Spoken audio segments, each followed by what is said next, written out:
حي على الصلاة।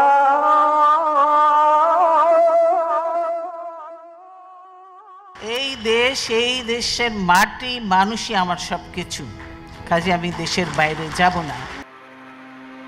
মঙ্গলবার ভোরের আলো ফোটার আগেই দেশ জুড়ে নেমে আসে হৃদয় ভাঙা সংবাদ। নিঃশব্দে থেমে যায় একটি দীর্ঘ সংগ্রামী জীবনের অধ্যায়। বাংলাদেশের আপসহীন নেত্রী, গণতন্ত্রের প্রতীক বিএনপি চেয়ারপারসন বেগম খালেদা জিয়া আর নেই। ভোর ৬টায় ঢাকার এভারকেয়ার হাসপাতালে চিকিৎসাধীন অবস্থায় শেষ নিঃশ্বাস ত্যাগ করেন ৮০ বছর বয়সী সাবেক তিনবারের এই সফল প্রধানমন্ত্রী। ১৯৪৬ সালের ১৫ আগস্ট অবিভক্ত ভারতের জলপাইগুড়ির নয়াবস্তির ছোট্ট শহরে জন্মগ্রহণ করেন খালেদা জিয়া। নাম রাখা হয়েছিল শান্তি। পরিবারের আদরে ডাকনাম হয় পুতুল।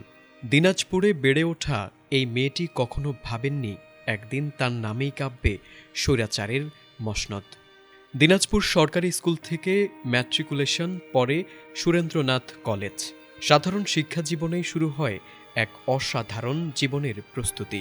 কলেজ জীবনেই তৎকালীন সেনাবাহিনীর ক্যাপ্টেন জিয়াউর রহমানের সঙ্গে বিবাহ বন্ধনে আবদ্ধ হন তিনি, যে সম্পর্ক ভবিষ্যৎ বাংলাদেশের ইতিহাসকেই বদলে দেয়।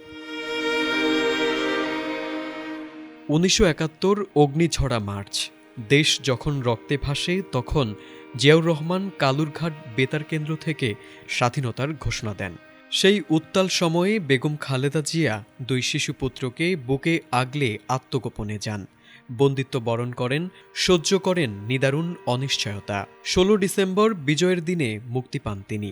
মুক্ত হয় দেশ, মুক্ত হয় এক অদম্য নারীর ভবিষ্যৎ পথ চলা। ১৯৮১ সালের ৩১ মে আরেকটি নির্মম সকাল। শহীদ হন রাষ্ট্রপতি জিয়াউর রহমান।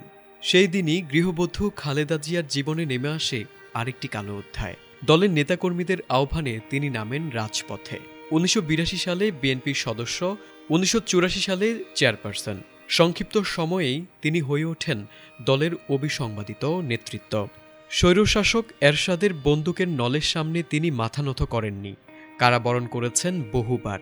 আন্দোলন থেকে এক মুহূর্ত সরে দাঁড়াননি। ৭ বার কারাবন্দী হয়েও আপোস করেননি বলেই জনগণ তাকে দিয়েছে আপোসহীন নেত্রী উপাধি।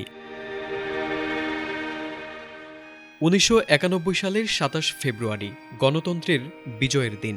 স্বাধীন বাংলাদেশের প্রথম নারী প্রধানমন্ত্রী হিসেবে শপথ নেন বেগম খালেদা জিয়া। ক্ষমতায় গিয়েও তিনি বিশ্বমঞ্চে তুলে ধরেন নির্যাতিত রোহিঙ্গা জনগোষ্ঠীর কথা। গণতন্ত্র, মানবাধিকার আর জাতীয় স্বার্থ, এই তিনটি ছিল তার রাজনীতির মূল সুর। কোটি মানুষের ভালোবাসায় তিনি হয়ে ওঠেন দেশনেত্রী। বেগম খালেদা জিয়ার শেষ সময়টুকু ছিল সবচেয়ে কষ্টের। কারাবরণ, মামলার বেড়াজাল, চিকিৎসা বঞ্চনা, তবু নত হননি তিনি। ২০২০ সালে শর্ত সাপেক্ষে মুক্তি, ২০২৪ সালের গণঅভ্যুত্থানের পর পূর্ণ মুক্তি। সব মিলিয়ে তিনি প্রমাণ করেছেন, সময় যত কঠিনই হোক, সত্য কখনো বন্দী থাকে না। আজ তিনি নেই, কিন্তু তার সংগ্রাম রয়ে গেছে, তার কণ্ঠস্বর রয়ে গেছে প্রতিটি গণতন্ত্রকামী মানুষের হৃদয়ে। ইতিহাসের পাতায় তিনি থাকবেন সাহসের প্রতীক হয়ে, আপোসহীনতার নাম হয়ে। তারেক আজিজ, এটিএন বাংলা।